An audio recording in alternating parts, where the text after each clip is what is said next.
পূজ্য মহারাজ শ্রীর কাছে একজন ভক্ত প্রশ্ন করেছেন যে একজন সাংসারিক পিতা তার সম্পত্তিগুলোকে উত্তরাধিকার সূত্রে তার পুত্রের কাছে সমর্পণ করে, কিন্তু একজন সদ্গুরুদেব তার ভাগবতিক সম্পত্তি কোন কারণগুলোর কারণে শিষ্যের কাছে সমর্পণ করে? পূজ্য মহারাজ শ্রী উত্তরে বলছেন, যখন শিষ্য তন মন প্রাণ অর্থাৎ দেহ মন ও প্রাণের দ্বারা গুরুদেবের কাছে সর্বস্ব সমর্পিত করে গুরুর স্বরূপে প্রাপ্ত করতে পারে তখনই। যখন গুরুর চিন্তায় নিমগ্ন হয়ে যখন গুরু স্বরূপ প্রাপ্ত হয়, তখন এই সব ভাগবতিক সম্পত্তি গুরুকে সম্পত্তি সমর্পণ করার প্রয়োজন পড়ে না। তখন সেই শিষ্য আপনা আপনি গুরুর হৃদয়ের সম্পত্তির অধিকারী তৈরি হয়। যে শিষ্য তার নিজের দেহ মন ও প্রাণকে সমর্পিত করে গুরুর সেবায় গুরুর চিন্তা করতে করতে সে গুরুর ভাবেই ভাবিত হয়ে গেছে, তখনই সেই ভাগবতিক সম্পত্তি শিষ্যের কাছে আপনা আপনি ভাবেই চলে যায়।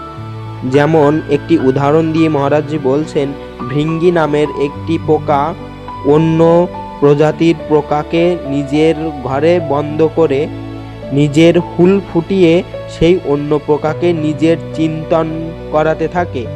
তখন যেমন মৃত্যুকে বরণ না করেই সেই অন্য প্রজাতির পোকা ভৃঙ্গি পোকায় পরিণত হয়, ঠিক তেমনি যে শিষ্য তন্মন প্রাণ সমর্পিত করে গুরু বচন আজ্ঞার পালন করে, সে বিনা মৃত্যুকে বরণ করেই গুরুর স্বরূপ প্রাপ্ত করতে পারে।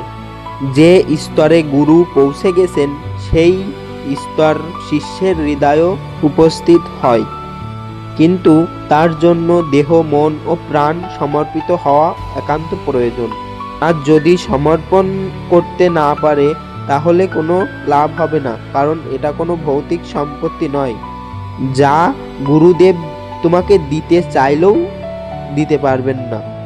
গুরুদেব সেই সম্পদকে তখনই দিতে পারবেন যখন তোমার মধ্যে অহংকার নষ্ট হবে, গুরুর চরণ পদ্মে অপার প্রেম উদয় হয়।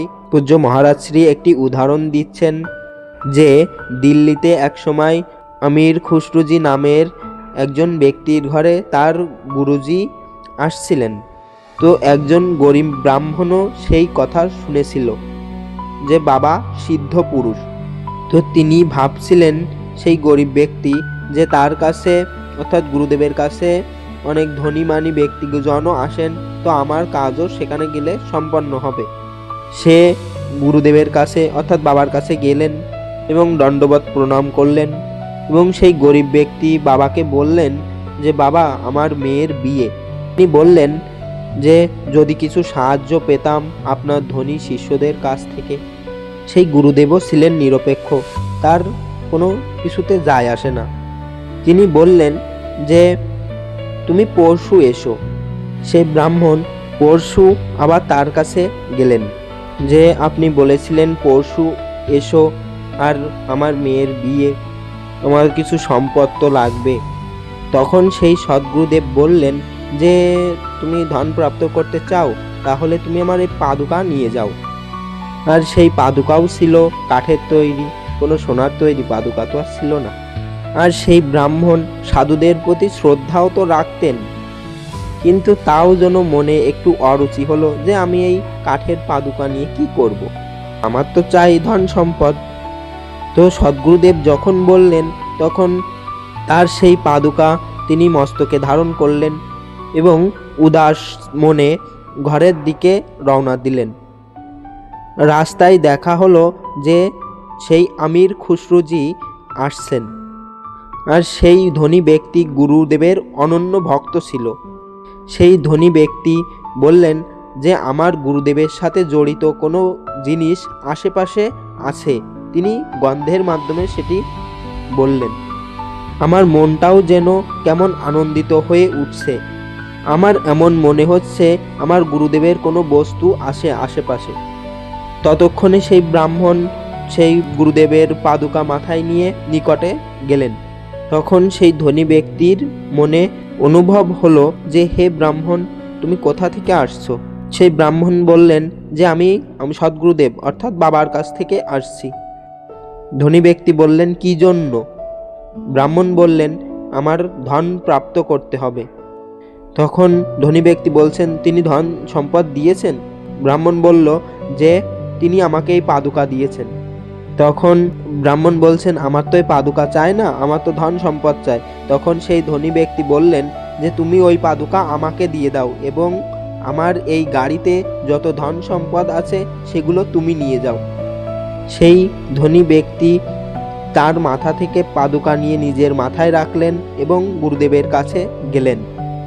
তো গুরুদেবের সামনে যেয়ে বললেন যে গুরুদেব, এই যে আপনার পাদুকা। তখন গুরুদেব বললেন যে কত সম্পদ দিয়ে নিয়ে আসলে? 13 উটের গাড়িতে যত সম্পদ ছিল তাই দিয়ে। তখন গুরুদেব বললেন, সস্তায় বেচাকেনা করে ফেলেছ, ওখানে রেখে দাও।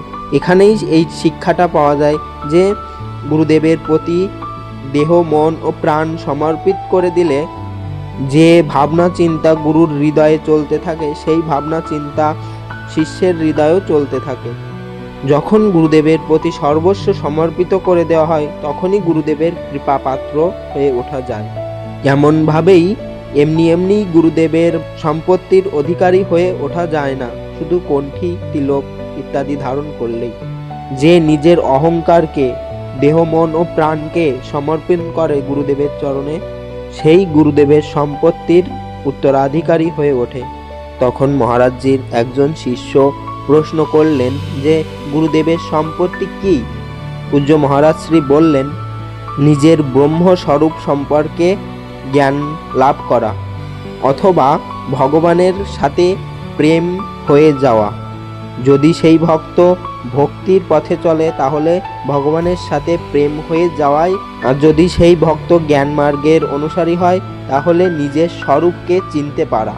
স্ব আত্মারাম স্থিতি, দেহাতীত স্থিতি, ত্রিগুণাতীত স্থিতি, কালাতীত স্থিতি, ব্রহ্ম আনন্দময় স্থিতি, এগুলোই গুরুদেবের সম্পত্তি। আর স্থিতি শব্দের অর্থ হচ্ছে পর্যায়, অর্থাৎ যেমন প্রথম, দ্বিতীয়, তৃতীয় পর্যায় আছে, তেমনি স্থিতি শব্দের অর্থ এখানে পর্যায়। জয় জয় শ্রী রাধা বল্লভ লাল কি জয়।